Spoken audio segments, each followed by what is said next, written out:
9h11, sequência no Jornal da Bandeirantes, gente, com entrevistas com pré-candidatos ao governo do estado de São Paulo, política aqui no Grupo Bandeirantes de Comunicação, presente, como sempre, está no nosso DNA e nós estamos recebendo aqui no nosso estúdio, né, os pré-candidatos para começarmos essa conversa sobre São Paulo, sobre a movimentação dos partidos, né, e claro, o mais importante são as propostas desses candidatos. Hoje, como eu anunciei há pouco, está conosco aqui o deputado Arthur Duval, que é conhecido como Mamãe Falei, e até ontem teve um episódio lá na Assembleia Legislativa que ele vai tratar conosco aqui na sequência também, envolvendo essa questão da vacina. Mas eu queria começar a nossa entrevista falando sobre a Cracolândia, né? Que é um ponto conhecido do nosso ouvinte aqui. Hoje tem uma matéria em alguns dos jornais aí falando sobre o aumento da população na Cracolândia, uma comparação feita aí ao momento anterior da pandemia e agora, e praticamente é um assunto que se arrasta há muitos anos. O senhor foi candidato a prefeito de São Paulo, participou desse debate sobre a Cracolândia, mas é claro que é importante ouvi-lo aí, qual é a tua proposta para acabar com essa área degradada do centro de São Paulo. Seja bem-vindo aqui à Rádio Bandeirantes, bom dia. Bom dia, muito obrigado pela oportunidade de estar aqui e ver vocês ao vivo. Bom dia. É sempre uma emoção diferente, né? A gente ouve no rádio, quando chega aqui, vê as pessoas falando.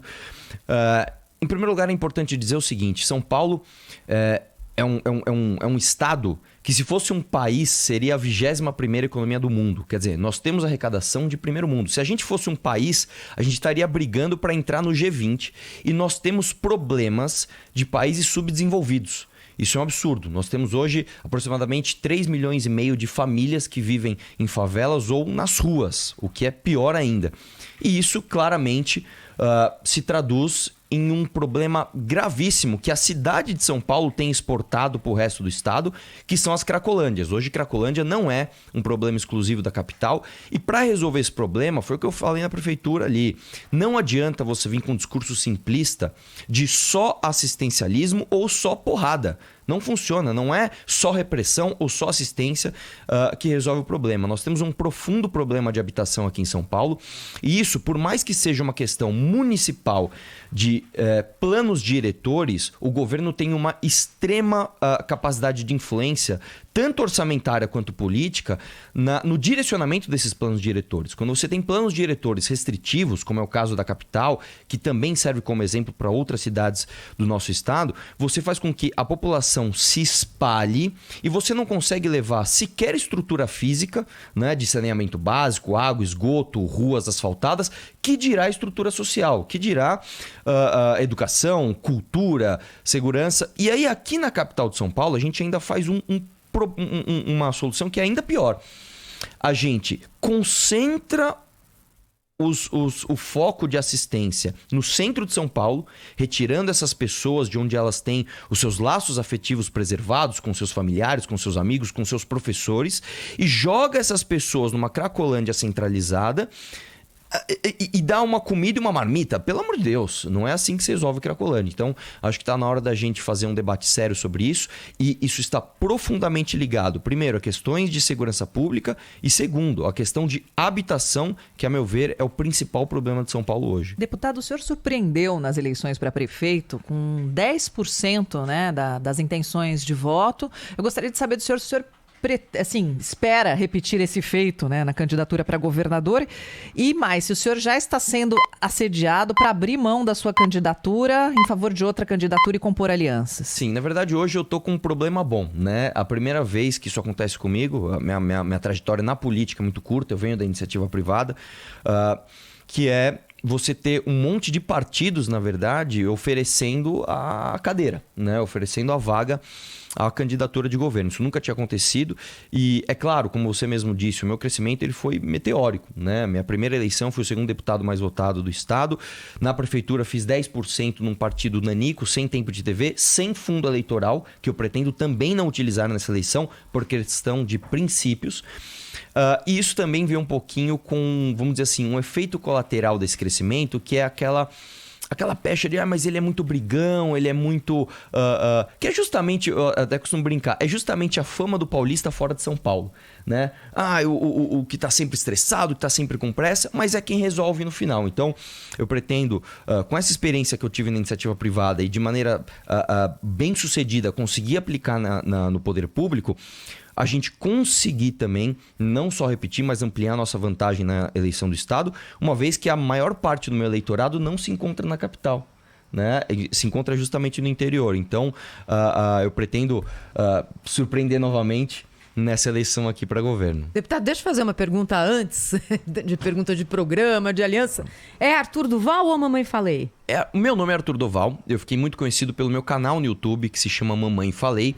Então, como eu te falei, a minha trajetória política, ela foi muito meteórica. Então, no começo, para as pessoas entenderem quem era o Arthur Duval, eu utilizei o nome do canal Mamãe Falei. Mas hoje eu acho que o Arthur Duval já é suficiente. E, inclusive, por sugestão do Datena, eu tinha retirado o Mamãe Falei no pleito da prefeitura, coloquei de volta e no momento que eu coloquei eu dobrei de intenção de votos nas pesquisas. Então é um trabalho que está sendo feito para lembrar as pessoas que o Mamãe Falei é o Arthur Duval. Mas e as conversas para apoio? Olha, na verdade o que acontece é que a gente coloca isso em segundo plano, porque para mim, o primeiro lugar é você trazer proposta, você mostrar o que veio e mostrar que você tem possibilidade de ganho. Aí a gente vem com as conversas dos apoios. Não há possibilidade de eu retirar a candidatura para apoiar ninguém e, por incrível que pareça, claro que eu não vou revelar aqui, mas como eu te falei, está acontecendo algo contrário. Pessoas estão vindo... me ofereceu o contrário, me ofereceu apoio em troca do quê? E aí isso eu estou postergando o máximo que eu puder. Deputado, o senhor surgiu na vida pública em movimentos de rua que se colocavam contra a política, basicamente. Quem está lá não presta, precisamos mudar. Boa parte desse grupo de pessoas virou político. O senhor está concorrendo ao 3º cargo. O senhor virou político profissional? Sim, virei político profissional e o meu discurso nunca foi antipolítica. Nunca foi. Em nenhum momento a gente criminalizou ou a gente colocou esse, como é que eu posso dizer, esse rótulo de que todo político é ruim. Muito pelo contrário. Você pegar os meus primeiros vídeos na internet, logo os primeiros, não estou falando nem os que estouraram, os primeiros, eu já dou exemplos ali. Era só a esquerda, mas o movimento era apolítico. Como assim? Não, todo mundo presta, ninguém presta, mas se está ao lado esquerdo e nós somos apolíticos. Era assim? Não, era a impressão que eu tinha. Não, então, é um efeito colateral, como eu te falei, do nosso crescimento de, como é que eu posso dizer, de ruídos na nossa comunicação. E eu até assumo parte dessa responsabilidade. Agora, em nenhum momento a gente diz que ninguém de esquerda presta. Eu discordo totalmente das ideias de esquerda, mas em nenhum momento eu vou dizer aqui que ninguém de esquerda presta. Mesmo porque na Assembleia eu tenho colegas que são muito competentes, sendo até do PT. Cito até um nome aqui, Paulo Fiorilo. É um homem muito inteligente, eu já aprendi muito com ele e ele é Lula livre. E a gente convive numa boa, temos até um grau de amizade, vamos dizer assim. Deputado, o senhor disse que o senhor não é brigão, né? Mas o senhor é provocador, né? Ontem, por exemplo, quem te assistiu lá na Assembleia, o deputado Gil Diniz, para quem não teve oportunidade de ver a imagem, veio para cima do senhor queria provocar, mas o senhor insiste ali em provocar, e quem acompanha o teu canal já viu isso. É uma característica tua? O senhor admite ser um provocador dessas situações? Com certeza, desde que com rótulo não venha, vamos dizer assim, essa maneira rasa de achar que a provocação é a provocação pela provocação. A provocação ela vem em busca de um resultado, e é o que eu tenho apresentado, né? Eu, como deputado na Assembleia, muita gente disse, mas é só um menino, ele quer lacrar na internet. Eu já aprovei 4 projetos de lei em 3 anos de mandato. Isso é muito acima da média, inclusive da casa que eu trabalho. E, inclusive, esse meu jeito provocador, e como eu disse, é o espírito paulista. É o estressadinho, mas é o que dá resultado. Trouxe, inclusive, uma coisa histórica, tá? No Brasil, inclusive. Durante a pandemia, a casa onde eu trabalho, por um projeto meu, reduziu o salário dos deputados em 30%. Né? Isso não existe em lugar nenhum do Brasil, em nenhum momento da história da redemocratização até agora. Só nós conseguimos isso, justamente por esse meu jeito de fazer... Eu vou assumir aqui, colocar um dedo de marketing nas coisas que eu faço. Né? Você quer ver outra coisa? Nunca, na história das campanhas de prefeito, nunca, isso eu estou falando desde os anos 50 até aqui, Nunca se debateu tanto plano diretor, por exemplo, que é um assunto denso, é um assunto técnico, e a gente, com esse dedo de marketing, com esse dedo de provocação até, a gente traz à tona assuntos extremamente importantes, como você disse na sua primeira pergunta, que geram consequências às vezes muito indesejadas, como a Cracolândia. Então, esse jeito que a gente tem busca sempre o resultado. Deputado Arthur Duval, aqui no estúdio da Rádio Bandeirantes, nessa nossa série de entrevistas com os pré-candidatos ao governo do Estado, olhando para o quadro político que deve aparecer no ano que vem, deputado, a gente tem aqui possíveis pré-candidatos, não necessariamente todos esses, e talvez haja fatos novos também, mas o que a gente tem hoje é Guilherme Boulos, Fernando Haddad, Márcio França, ocupando ali o espectro mais centro e centro-esquerda, e do centro para a direita, Rodrigo Garcia, provavelmente o ministro Tarcísio como candidato do presidente Jair Bolsonaro, e a sua candidatura também nesse espectro aqui mais à direita e mais liberal. Qual que é a sua diferença em relação aos seus dois principais oponentes? Como é que o senhor espera falar para o coração do eleitor e dizer o seguinte: eu sou diferente daquele... personagens políticos com os quais eu tenho uma familiaridade ideológica maior? Olha, eu acho que dá para resumir tudo isso no seguinte: eu sou o mais paulista dos candidatos. Eu sou o único que vem da iniciativa privada, que mas prova isso eficiência. Um Sim, não, eu vou descrever isso pro resto. Eu sou o mais paulista dos candidatos e eu sou o único que vem diferente nessa eleição. Vamos entender o seguinte: a gente fala da esquerda aqui do Haddad e o Boulos, eu não preciso dizer, né, que o espírito trabalhador, de produção de São Paulo não condiz com a conduta desses dois. Eles estão bem colocados ali na esquerda, acho que as diferenças ficam muito claras. Quando a gente pega o Márcio França, é um cara que eu me dou bem, inclusive com ele, mas é importante deixar claro que ele está ligado ao Lula, né? Por mais que esse assunto seja espinhoso a ele vai ser o candidato do Lula, muito provavelmente. Mas é improvável que a sua candidatura roube votos desses candidatos? Não acho, porque quando a gente, principalmente quando a gente roda o Estado, entende que o paulista ele é muito mais pragmático do que ideológico, o que você vê muitas vezes é, o que eu acho muito positivo, algo muito mais ligado à proposta, né, do que de fato a ideologia. Mas é importante dizer que toda a base, inclusive quando o Márcio França veio aqui responder como ele ia, por exemplo, reduzir impostos, né, ele vem com ideias de esquerda. Ele vem com, por exemplo, o uso de fundos ou empurrar a dívida para o governo federal, coisas que eu discordo. Isso são ideias ali pautadas no pragmatismo que vem de uma ideologia de esquerda. Então é importante deixar claro a diferença desses candidatos. Agora, Rodrigo Garcia... Poxa, tá mais ligado ao Alckmin do que nunca, né? A gente tem que lembrar que o Rodrigo Garcia, inclusive, que tá ligado ao Dória, e eu vou fazer uma previsão aqui, ó, mãe de Iná aqui. No ano que vem ele vai inaugurar obra pra caramba. Como é que ele vai fazer isso? Ele faz isso porque o Dória aumentou o ICMS das pessoas no meio da pandemia, inclusive de comida e de remédio, para inaugurar a obra eleitoreira no ano de 2022. E o paulista vai poder escolher. Você quer acreditar naquele candidato que vai lá te entregar a obra com o seu dinheiro do aumento de ICMS, ou você quer alguém que venha com uma proposta verdadeiramente liberal, inclusive de revisão de pacto federativo, que nenhum outro candidato toca nesse assunto? E por quê? Porque o cara, quando ele chega ao governo de São Paulo, ele já pensa em presidência. Então a gente não tem uma defesa do orçamento paulista, sequer nos deputados federais e senadores, que dirá do governador. Então eu sou o único candidato que está colocando isso como principal veia da campanha. Revisão de pacto federativo. Deputado, eu preciso tocar aqui num assunto que interessa muito ao eleitorado feminino. Ontem o Tribunal de Justiça recebeu finalmente a denúncia do Ministério Público na questão do assédio do deputado Fernando Cury, que a vítima foi a deputada Isa Pena. Eu gostaria de ouvir o senhor a esse respeito. Olha, eu acho que ficou muito claro ali nas imagens o que aconteceu. Em nenhum momento acho que há dúvidas, né? E eu acho que não houve, e isso é uma coisa positiva, não houve em nenhum momento por parte da Assembleia, dos colegas ou de ninguém, aquela história da culpabilização da vítima. Sabe aquela história? Mas fez e não há desculpa, e eu acho que estamos aprendendo. A sociedade tem aprendido com isso. Agora, mais do que isso é uma proposta que eu trago, inclusive, para o governo, que é uma deficiência de São Paulo, são as delegacias especializadas, o atendimento à mulher, que, em primeiro lugar, precisam ter só mulheres. Isso é algo que é deficiente aqui no estado de São Paulo. E segundo ponto, elas fecham aos finais de semana, né? Então, hoje, se uma mulher ela sofre uma violência, não como a Isa Pena num dia de semana, mas no final de semana na sua casa, ela tem duas questões ali para lidar. Primeiro, que a delegacia não está aberta. Isso é um problemaço. A gente precisa resolver urgente. E número 2, que é uma questão, como eu falei de novo, da habitação em São Paulo, muito provavelmente a casa onde ela mora não está no nome dela. Então ela não tem onde ficar. Ela tem que conviver com aquela violência para não morar na rua. Isso é um outro problema também que a gente traz solução tratando de habitação. Você vê como o problema não é superficial.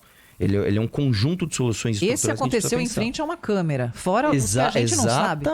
Exatamente. Esse aconteceu, como eu te falei, num dia de semana, durante um expediente, na frente da câmera, um local qualificado. Assembleia Legislativa. Exatamente. Você imagina nas periferias das cidades do nosso estado, nos finais de semana, quando você tem, inclusive, o aumento do consumo de bebidas alcoólicas. Portanto, a gente traz propostas robustas para combater esse problema. Nós estamos ouvindo o deputado Arthur Duval, pré-candidato ao governo de São Paulo, aqui no Jornal da Bandeirante. Gente, eu ia perguntar, deputado, primeiro a respeito do que aconteceu ontem na Assembleia. Acabei de ver a imagem aqui. O senhor foi agredido pelo deputado Gil Diniz. Sim. Várias vezes, inclusive. Mas o senhor citou 2 vezes já nas respostas a habitação. Então vou mudar de pergunta. Qual é a sua proposta, até pegando como gancho, o deputado Márcio, o ex-governador Márcio França, e já falou de habitação, e o Boulos também falou em mutirões. Qual é a sua proposta para esse setor? Olha, esse problema você resolve ele em camadas. A primeira camada, não sei se posso me estender nesse tema, mas é como eu falei, revisão do Pacto Federativo. Eu quero lembrar aqui que a cada R$11 que São Paulo arrecada, então a gente trabalha e gera R$11, R$1 fica em São Paulo. 10 sobe para Brasília, lá para Bolsonaros e Lulas gastarem mal o nosso dinheiro. Esse é o primeiro ponto. Então, ninguém vai reduzir imposto, ninguém vai fazer reforma nenhuma no Estado se não tocar nesse assunto que é a revisão de Pacto Federativo. Isso aqui é um tema à parte. Agora, mais diretamente tratando aqui de habitação, se você pegar programas de habitação na história do Estado de São Paulo, você tem um monte. Você tem ali, escolhe uma letra do alfabeto, tem um nome ali de programa de habitação com essa letra. O problema é que todos eles se basearam principalmente em financiamento público. E esse é um erro. Eu acho que a gente deve se espelhar onde deu certo ao redor do mundo. Se você pega, por exemplo, o programa habitacional de Singapura, que é 10 vezes maior do que o déficit que a gente tem aqui hoje em São Paulo. Mas Singapura é desse tamanho, deputado. Não, então, mas o déficit habitacional deles, nos últimos 70 anos, era maior, muito maior do que o de São Paulo hoje. Hoje o nosso déficit habitacional está em torno de 3,5 milhões de famílias e cresce 10% ao ano. Agora, em relação ao programa habitacional, o que foi feito com novidade? Primeiro lugar, regularização fundiária, tá? Com uso capião coletivo. Então, você pega aquelas favelas, é extremamente difícil dizer onde começa o quê. Então, acho que nesse momento, o uso capião coletivo, e a partir do Estatuto das Cidades, que foi aprovado nos anos 2000, é possível fazer isso, né? Propriedade ali coletiva.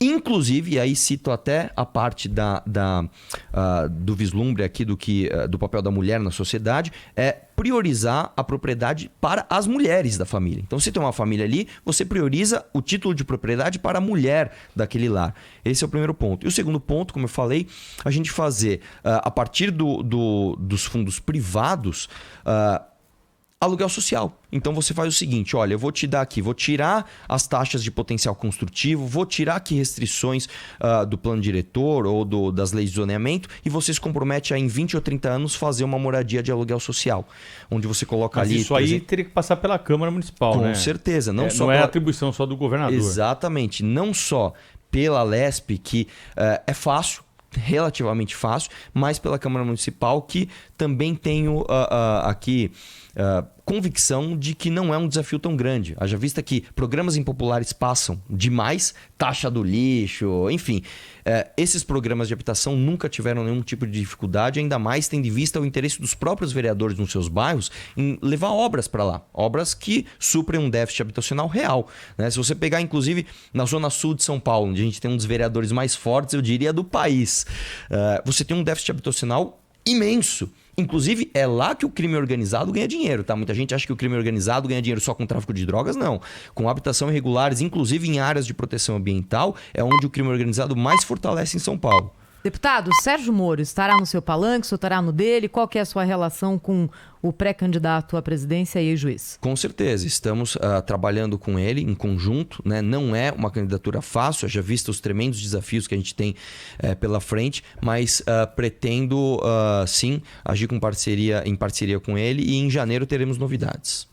Eu queria perguntar para o senhor sobre IPVA, né? Como é que o senhor votou nessa questão do parcelamento de IPVA em 5 vezes lá na Assembleia Legislativa? Foi uma boa medida do governo do estado nesse momento de dificuldade financeira para muita gente e supervalorização, né, dos carros? Foi contra, não pelo parcelamento em si, mas por dois problemas. Primeiro, que aqui há um incentivo que eu chamo de subsídio a locadoras, né? Então você distorce uma lógica de que todo mundo vai pagar igual para beneficiar quem? Para beneficiar o mais rico? Por que a locadora, haja vista grandes doadores de campanha, estão sendo beneficiados nisso? Esse é o primeiro ponto. E o segundo ponto é a ampliação demais, né, do aspecto do PCD. Hoje eles colocaram ali como qualquer deficiência sensorial a possibilidade de você comprar um carro com subsídio. Aí eu pergunto para você, se eu disser, é um exemplo que parece absurdo, mas ele não é.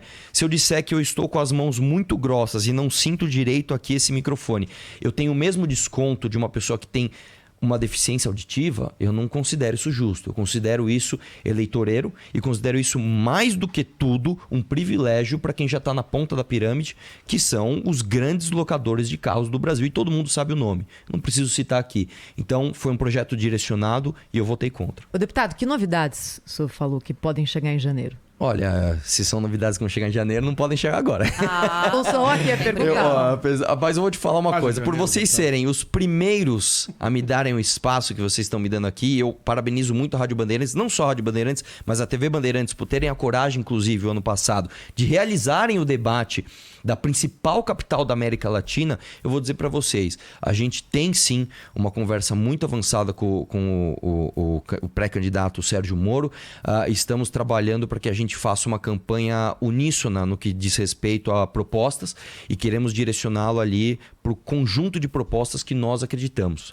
Acho que isso tem grandes chances de dar certo. Com a possibilidade disso aí para o Podemos, por exemplo? Também, na verdade, a questão partidária ela é menos importante, por incrível que pareça. Como eu te disse, pela primeira vez na minha vida, eu não tenho o problema de buscar partido. Os partidos estão me buscando e provavelmente a gente vai decidir isso lá para perto das convenções, que é em março, abril, mas o Patriota me dá muito espaço. Tenho convites também do União Brasil, então tem muita coisa na mesa. E nessa grande conversa que o senhor está tendo nos bastidores, o senhor abriria mão de uma candidatura ao governo do estado de São Paulo para disputar a chapa com o Sérgio Moro em alguma outra posição, Senado, Câmara Federal? Eu acho que não outro candidato a governo para compor chapa eu acho que não faz sentido nesse momento, principalmente porque a minha candidatura ela tem uma visão diferente de todas as outras que estão apresentadas. Eu não vejo semelhança quando a gente pega qual que seria mais parecido comigo. O Rodrigo Garcia, que foi vice do PSDB, que dominou São Paulo por 20 e poucos anos. Não dá, entendeu? Não dá. Eu tenho um propósito. A minha candidatura, além do propósito, ela tem viabilidade. Então, não faz o menor sentido para que isso ocorra. O senhor lembrou, deputado, que a Band fez debates no ano passado, aliás, a única emissora a manter os debates na eleição anterior. Lembrando, senhor, que temos aqui já na nossa agenda, na tradição da Band, o primeiro debate para a corrida eleitoral, também para o governo do estado. Claro, contamos com a sua presença. Contem comigo, com certeza. Deputado, só para encerrar, uma pergunta que a gente faz para todos os pré-candidatos que ficam aqui conosco, que concedem entrevista ao jornal Gente. Qual a marca que o senhor pretende deixar no... Olha, a marca da eficiência, né? Como eu te disse, muitas vezes as pessoas acham que é um provocador. Mas lembrem sempre, a tua fama de paulista fora do estado é essa. Você é um cara ranzinza, você é um cara esquentado, você está sempre com pressa, mas você entrega resultado. Você é responsável por quase 40% de toda a arrecadação do nosso estado. Então, a gente não pode ficar só com vergonha de falar que sou... Não, eu sou paulista. Inclusive, essa é a minha principal diferença pro João Dória aqui. Eu não sou brasileiro de São Paulo. Eu sou paulista, eu sou herdeiro daqueles heróis de 32 que lutaram pela nossa Constituição, pelos imigrantes e pelos migrantes que construíram esse estado, e é esse espírito que eu vou levar para as eleições do governo. Deputado Arthur Duval, mais um entrevistado na série da Rádio Bandeirantes com pré-candidatos ao governo do estado. Muito obrigado pela presença aqui no estúdio da Rádio Bandeirantes. Ano que vem vamos nos falar com certeza. Muitíssimo obrigado. Obrigada, deputado.